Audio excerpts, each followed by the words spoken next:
Jonathan Kuminga says no thanks to a Warriors return. Which teams are in the best position to take advantage? The Thunder went from hunters to the hunted as soon as they won a title, but which team is poised to become their new rival? The Suns make a significant change to Devin Booker's role, and we've got our favorite things of the week, all today on Locked On NBA.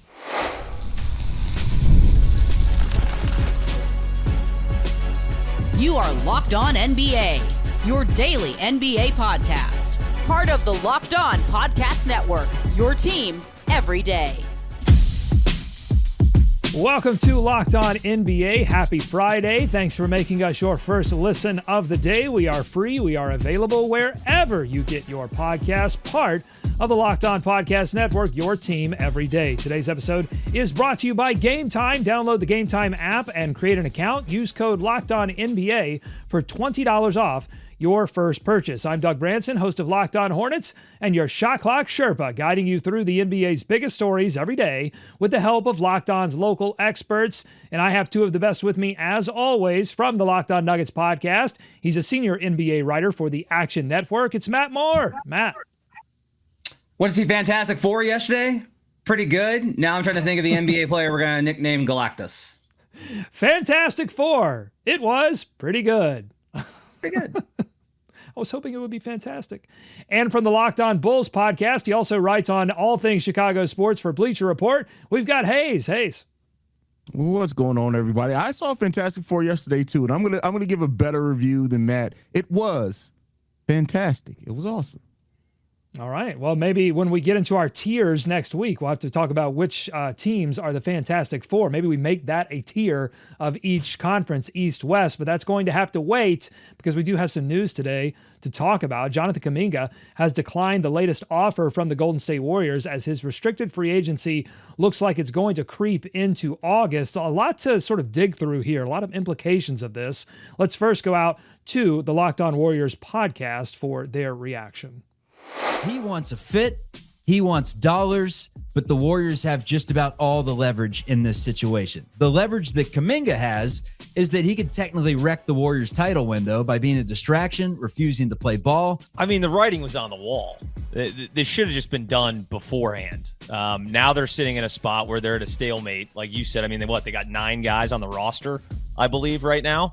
They got to sign, 4 or 5 guys. I don't really blame Kaminga. I don't know if I necessarily, I mean, Steve Kerr kind of gets stuck in his ways. He likes certain players, and he clearly did not trust Kaminga down the stretch by any means. He was getting DNPs, which I think is a little crazy, honestly. But it just comes down to, like, what was the plan going into last season? Why not make that trade then if you really decided, hey, this isn't a guy that we can even trust down the stretch? His value is at an all-time high. Some teams that are not necessarily in championship contention, a younger core might make more sense for a Jonathan Kuminga.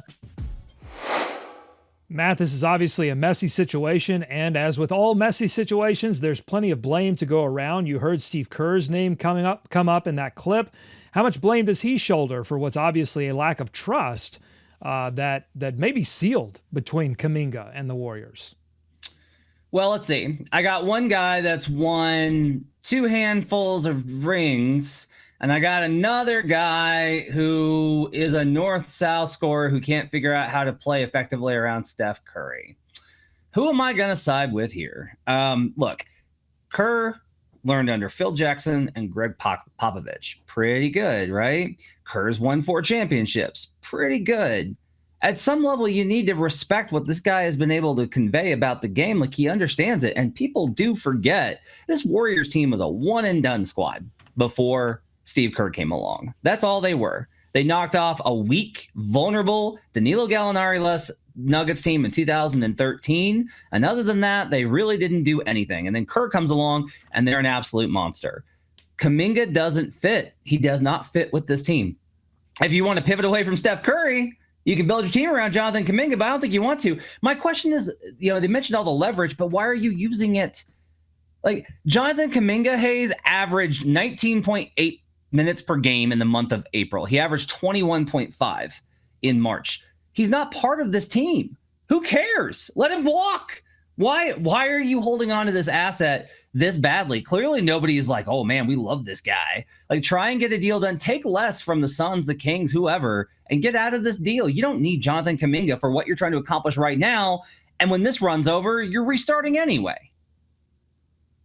Yeah, I mean, Kaminga clearly doesn't fit. It is what it is, and I do agree with the clip there. They should have had this figured out going into the season. I think everybody kind of understood and where that went. And while, early in free agency, they said things like, oh, well, we're open to bringing Kaminga back. No, you're not. You're not. Like, who are you trying to fake on this? I think everybody is reading the room on what this is. Just get the deal done, move on from for both sides. I think that's the best thing. The fact that it's lingering into August almost now, it's crazy to me. I think everybody knew exactly the route that this was going. Now, you have to have takers, but hearing that he has some firm offers out there, which I'm sure we'll get into, like maybe that's coming sooner rather than later, but this is drug on way too long at this point. So I want to push on the Steve Kerr thing a little bit more because I'm going to read from the Shams report here on Kaminga declining the offer. It says Kaminga would be a significant part of the Warriors' rotation to open next season, and they'd need his supplementary scoring on nights when Steph Curry or Jimmy Butler rest. That's something Coach Steve Kerr has told Kaminga in recent weeks. Kerr has been one of the leading voices trying to patch things together, sources said.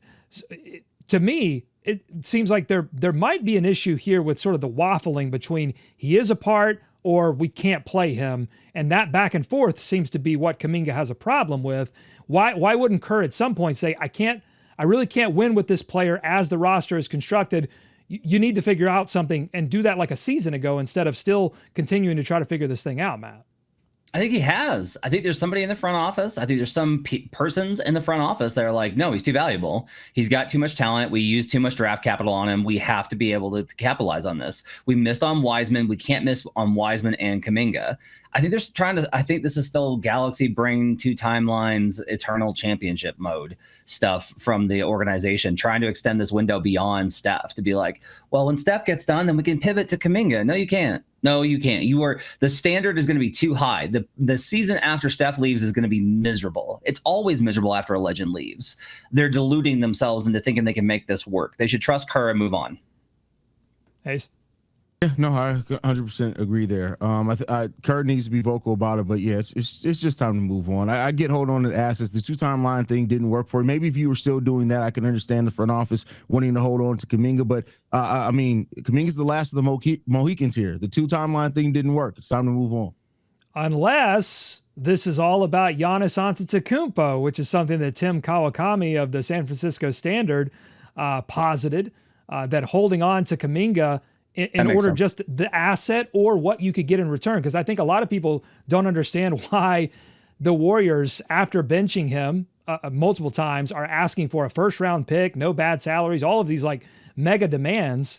But Matt, is it all about assets and just to hold on to the possibility that they could keep this train on the tracks with Giannis Antetokounmpo? Then why did you trade for Jimmy Butler? Like, that's what I don't get. Is like, okay, if you want to aim for Giannis, aim for Giannis. Don't try. But as always, this is about it's NBA teams are greedy, and maybe they should be. But I don't get being like, hey, we're gonna have Draymond.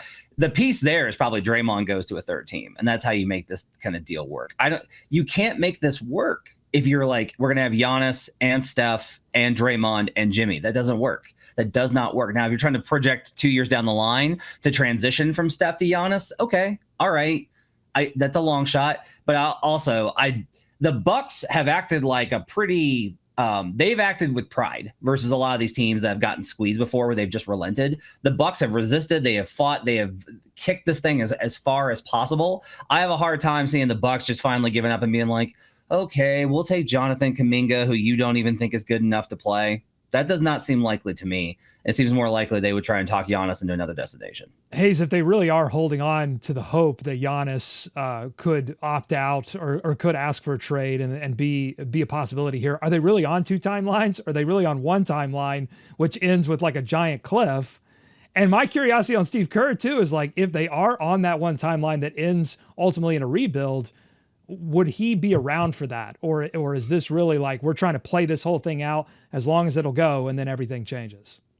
Yeah, I don't think Kerr's around on a, after a rebuild. I think that is one timeline. That timeline is what 2-3 years, whatever Steph's, Dre's, and Jimmy's contracts expire, and at that point, we're on to new pastures, new day in Golden State. Matt, final word. I just want this thing to end. I really want us to stop talking about Jonathan Kuminga. I concur. Steve Kerr.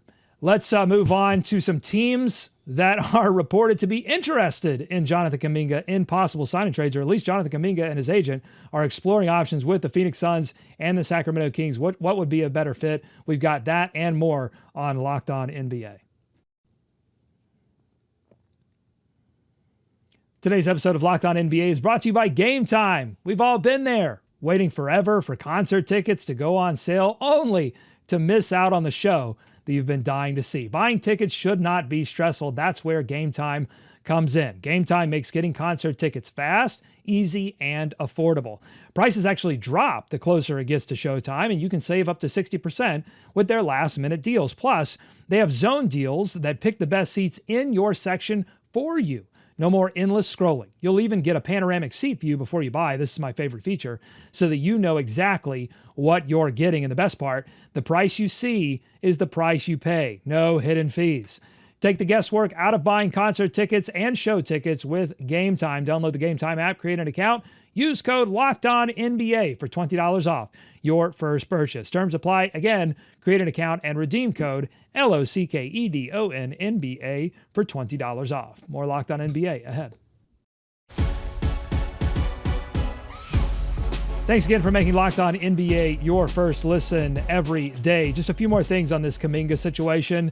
Of the two teams that we know are exploring a sign and trade, or at least Kaminga and his agent are exploring a sign and trade with, are the Suns and the Kings. Matt, which team presents Kaminga with the best opportunity to flourish? I should adjust this. I'm tired of talking about Kaminga with the Warriors, but I actually think it's really interesting to think about where he could be elsewhere. I love the Suns fit. I think it's a little bit like Amare. Like I like that kind of fit there where you've got this like really great offensive north-south force. You can give Kaminga the ball and he can take pressure off of Devin Booker. Like Jalen Green, Jonathan Kuminga with Devin Booker.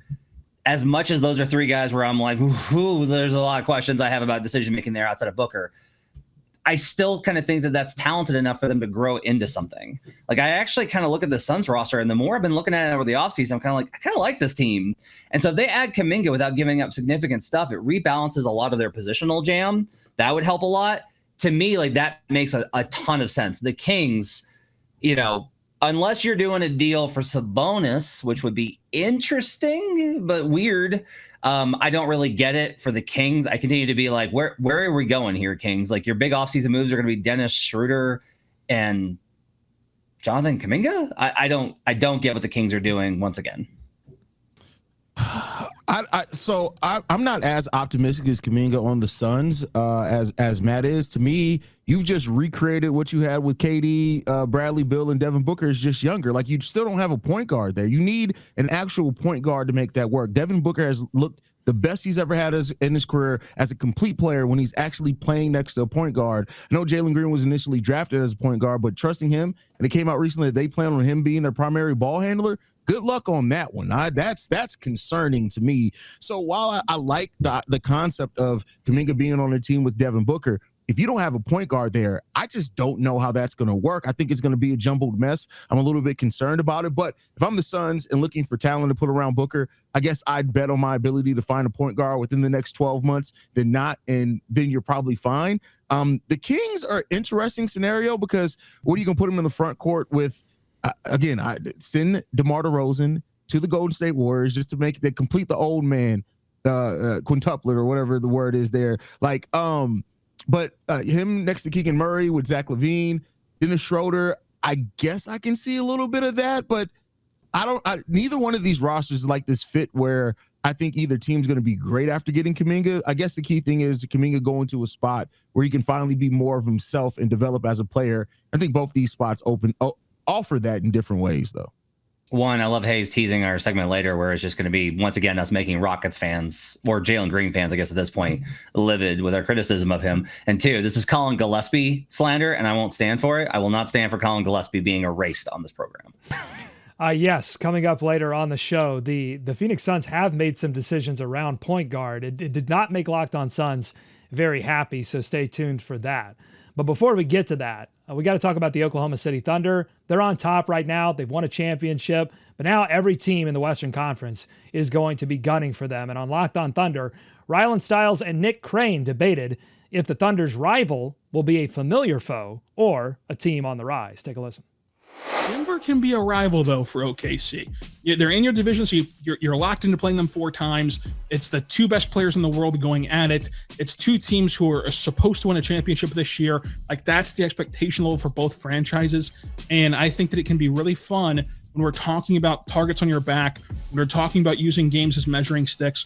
You saw what these 2 teams did to one another in that back-to-back. They played a back-to-back in the modern NBA in March, and they still took it very seriously to try to win those games. I think that can be one of 2 possible rivals for OKC. I cannot stop thinking about the San Antonio Spurs. That was my second one. The Chet Wemby stuff already exists. I think they're going to be a really competitive team this year. There will be multiple playoff series at some point in time. I just think like in 5 years, if we were doing Locked On Thunder in the year 2030, I'd put my money on the Spurs being the big rival for the Thunder. All right, Hayes, what do you think? Which team has the best opportunity to give us those classic rivalry games against the Oklahoma City Thunder next season? Is it Denver or is it San Antonio? If I had to pick between the 2, I would probably pick San Antonio just because the styles of play. Denver, I mean, as long as Jokic is there, I think Denver is going to, of course, always play the OKC Thunder tough. But if you're talking about those classic rivalry games, I'll pick the Spurs. But are we just completely overlooking the Houston Rockets here? Are they not in the Western Conference anymore? I don't get, well, how did it come down to, like, the Houston Rockets have completely rebuilt their depth, clearly with OKC in mind. So I don't know why we're not talking about the Rockets here.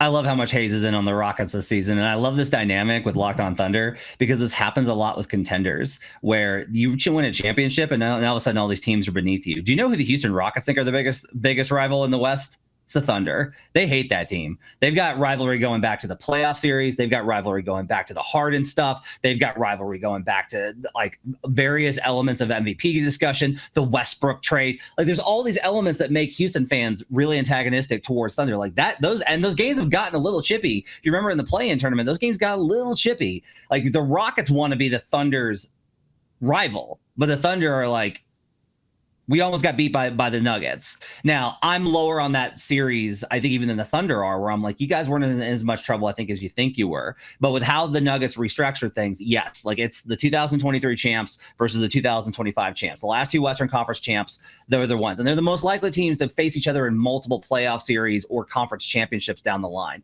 But one more I'll throw in there is the Los Angeles Lakers. Luka Doncic has owned this team. He gives them problems. He breaks their defense. If the Lakers can actually capitalize, if they are right, and DeAndre Ayton and Marcus Smart are better than what the market thought of those players, then that's going to be a really interesting one. Do not count out the Lakers as being a rival, because it turns out most teams in the West wind up being rivals with the Lakers at one point or another.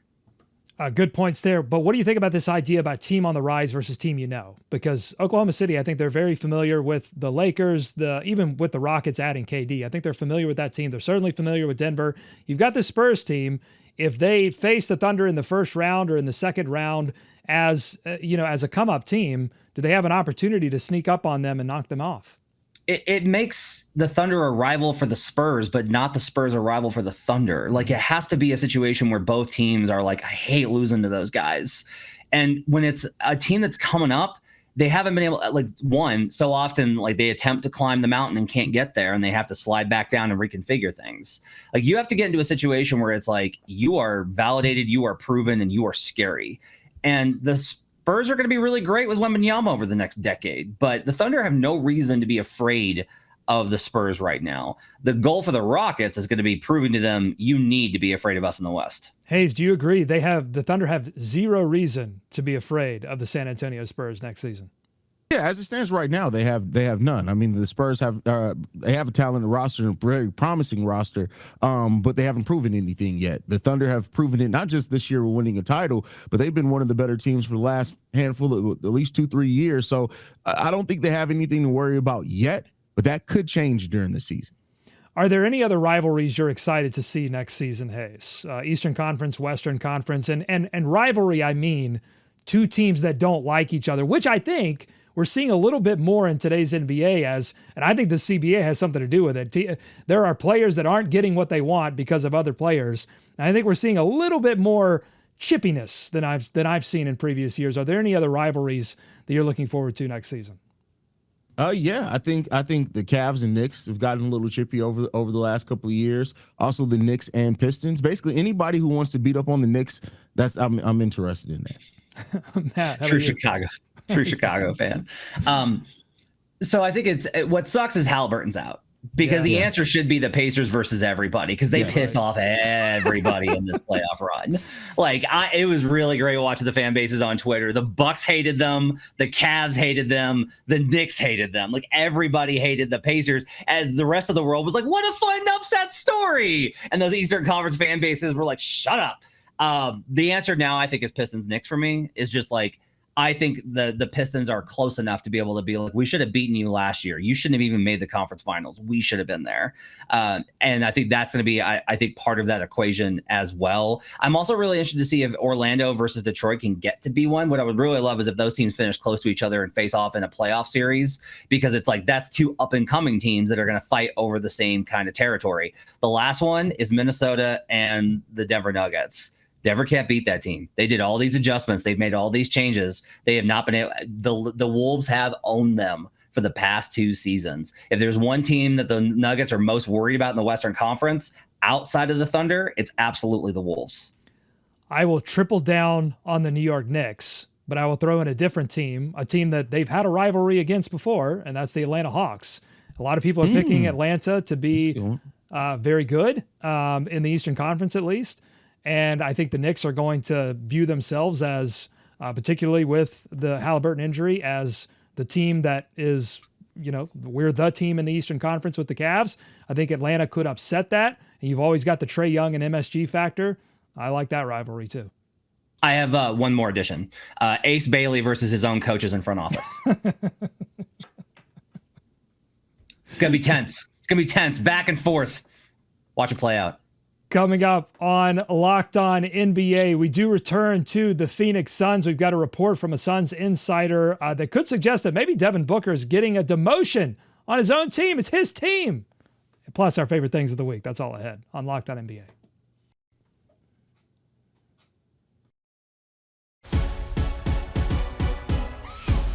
Thanks for making Locked On NBA your first listen every day. A report from Suns insider John Gambadoro suggests that the plan will be for Jalen Green to be the Suns' starting point guard, not Devin Booker. Here's Locked On Suns host Brendan Clean voicing his concern over the shakeup.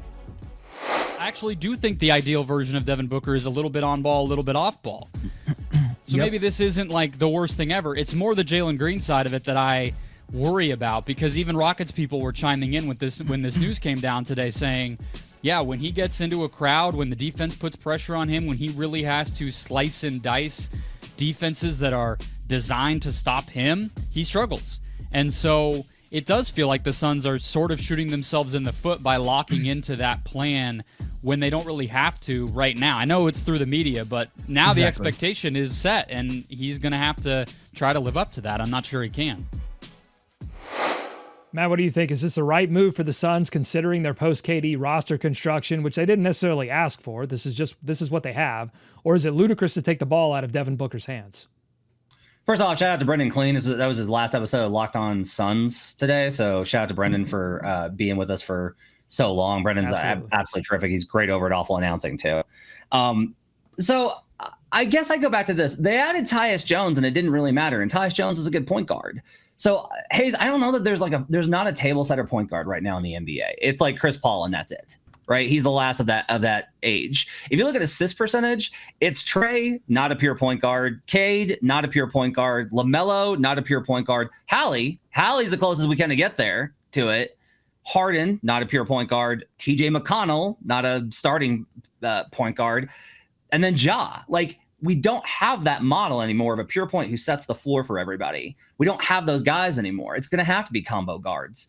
I think that this is probably a short-lived experiment, and Devin's going to be back running the first, like having the ball in his hands a lot. I just continue to kind of wonder, is Jalen going to come in? The problem is like Jalen's going to come in the situation and be like, finally, I can be me. And it's like, man, the Rockets let you be you for 2 seasons, and they were awful. And it was when they stopped doing that they got pretty good. You needed Fred VanVleet to do the other stuff. You needed these other guys and Şengün to be the guys that actually raise stuff. I'm just concerned it's going to be too duplicative. And unless Jalen comes in with a different mindset, I think it could work if Jalen comes in with a different mindset. He is a good passer, but he's got to bring a different mindset in if this is going to work. Yeah, maybe with maturity comes that ability to do, and I've learned never to count out players to refine their game really at any time, but especially with how young Jalen Green is. The problem is that we haven't seen it yet, and the problem is that sometimes Jalen Green makes just quite frankly stupid decisions on the basketball court with the ball in his hands. It happens sometimes. So if he can grow from that in this new responsibility and in this kind of in the way that he's talked even about, the little bit he's talked since leaving Houston, it seems like he has a chip on his shoulder. If he uses that to propel him to be better at some of the things that he's flashed some strength in, then maybe it can work. The problem is I don't have a big faith in it working with Jalen Green there. Now, I don't think you need necessarily a pure point guard because like you said, there are not a lot of those anymore, but I do think like you do need somebody who I think is a better creator. And while Jalen and Devin are solid passers, I don't really look at them as either one of them as good creators with the ball to where you can run them as your full-time ball handling point guard. And that's where the concern comes in at. But I mean, maybe this mix will be different for Devin Booker. He's learned a little bit since the failure with Bradley Beal, and maybe Jalen Green has learned a little bit, and maybe between the two of them, they can find balance and work it out. This is also a little granular. I think there's a misconception that bringing up the ball up is easy. Like, it's just like, oh, you just dribble up the court. And it's like, no, because you have to, one, it's like the physical activity of it over and over and over again. Think about that for, 50 possessions a game. 2, sometimes you're getting pressed full court by the opponent or at half court. 3, you have to set the offense and make sure everything is where it needs to be. 4, you have to do this while not losing the ball or making a bad decision. And that can be taxing from a mental perspective, which can also wear you down. So I kind of wonder, some of this is like Devin has kind of been like, look, I can create a lot when I get the ball in the half court, but this little tick, tick, tick, tick, tick off of me is costing me too much in terms of my ability to be the best player that I need to be offensively. So this might be just a simple matter of like, oh yeah, we're going to give Jalen the opportunity. And it's more about saving Booker and the fatigue that playing point guard can play on guys. So this shouldn't be viewed as Devin Booker getting a demotion within his own offense. Do you feel like Devin Booker was, signed off on it or would feel favorable about this kind of move? Yeah, I think that he's probably happier with not having to do all that. I think Booker is a really good passer and a really good playmaker, but there's a lot of these guys who are good playmakers, but they don't set the floor. They're not going to be the one that's like, they're not a floor general. And that's a skill that takes more out of them. And then there's also just, like I said, this drip, drip, drip. Let him rest a little bit more as he's getting up the floor. Let him get into actions. Let it be pin down, pump fake, kick out, relocate, those kind of actions. That's where I think you can use Devin Booker the best. All right. It is Friday. That means it is time for our favorite things of the week. Hayes, start us off. What do you have for us? Favorite things of the week. My favorite thing of the week this week has just been like the conversations around the restricted free agency. Like this thing has gone on for all these guys, way too long, but it seems like like it can all still go either way. To have a little bit of interest still this far in the free agency, I think it's just fun to watch how this works out. And maybe it's just the chaotic part of me, if I could talk correctly today, as far as just wondering how all this is going to shake out. Are all these guys going to end up going back to their teams? Are they going to be able to go elsewhere? Because if anybody between Cam Thomas, Jonathan Kuminga, or Josh Giddey is signed and traded, that's a pretty decent sized move to happen at this point in free agency. So just, the fact that nothing has happened there, seeing the conversation around it has definitely been a fun part for me so far. Matt, does the names of the players, the types of players that are grouped here, and throw Quentin Grimes into it as well, does that tell you anything about where teams are with how, like, what kind of players make this sort of situation difficult to find agreement on? Yeah, so there's something really, I think, instructive here. If you were good, just good, you were going to get paid under the previous CBA, because it was just like, it's easier for us to just pay you and then do it later. Right. And you have to like really lose value. And the idea is always you're going to gain value as become a better, more experienced veteran. now it's very much no, like we have to squeeze the margins because of of the aprons. We have to squeeze the margins. And so if you're not a surefire, lock it up, definitely want to have you here, franchise level player, we have to have a discussion. And once you do that, the agents are like, we should not be having a discussion, pay my guy. And then now you get into this. And so we're going to have actually like just more tense negotiations. And we're probably going to have, everyone's kind of like, oh, there's not as much player movement outside of like the big star trades. And it's like, well, no, we will, because there's gonna be a lot of unhappy guys. Like, Doug, you remember when the Hornets gave the offer to Gordon Hayward, and he wound up leaving eventually because the Jazz did not automatically just give him the money as a restricted free agent. They made him work for it to earn the offer. Like that stuff is going to go away because it's going to be normalized of, hey, everybody's going to be like, look, if you are not we can see you being all NBA, then you are probably not getting the most that you can get. We are no longer just handing these out like candy. That's what I thought about this morning. Like, if all four of these situations end up with that player going back to the team, I don't see any of those situations really working out long term. Like, I don't see anybody being happy about the result of that, regardless of what happens. Okay, Matt, your favorite thing of the week. NBC announced the rest of their play-by-play announcers, and I'm really psyched about this lineup. They had Brad Dougherty, Derek Fisher, Robbie Hummel, Austin Rivers, and Brian Scalabrine. Scal, actually, I got to really love when he was on the Celtics broadcast. So he's actually really pretty balanced and is very complimentary of other players. He's actually insightful. Hummel is secretly really great. Rivers, really good. I'm not as excited about Fisher, but the rest of those guys I'm pretty pumped for. Jamal Crawford, Reggie Miller, Grant Hill, Mike Tirico, Noah Eagle, and Terry Glenn on play-by-play along with Michael Grady. I think the NBC broadcasts are going to be really good. I'm excited about those. I totally agree. I don't know what you think, Hayes, but I think NBC, they're building, I think they've heard the critiques of some of the other networks and they are responding to it, which is always nice. Absolutely. They're absolutely responding to it. And I'm excited about that broadcast team too. Just having NBA on NBC back, it's just going to be so nostalgic and I love that they're taking it seriously, because they could have just floated it out. They could have took a punt there and people would have been excited to watch it regardless, but they're really, really putting a lot into it. I can't wait to see it.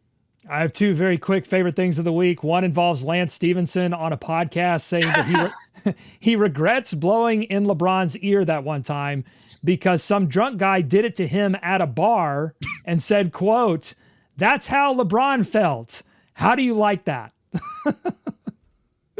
That's called perspective, folks. That's, it's once it happens to you, all of a sudden, you know how it feels. But at least now he's expressing regret.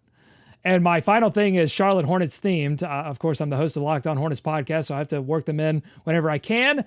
And the Charlotte Hornets apparently did not anticipate the rabid demand from their fans for Summer League Championship merch. Their fan shop had to tweet out, "We are working furiously to get t-shirts made for a fan base that has not done and not experienced, I should say, a lot of winning. And they won a Summer League Championship, and the people are demanding merchandise." So I think that's funny as well. Doug, let me know when that shirt goes on sale online. I'm buying one 100%. If you like what you heard today, subscribe to Locked On NBA wherever you get podcasts, including YouTube. I'm buying 1,000. Thanks to Matt and Hayes for their expertise every single day. Thank you for making Locked On NBA your first listen every day, every week. Until next week, be kind to each other, and we'll see you right back here on Monday on Locked On NBA.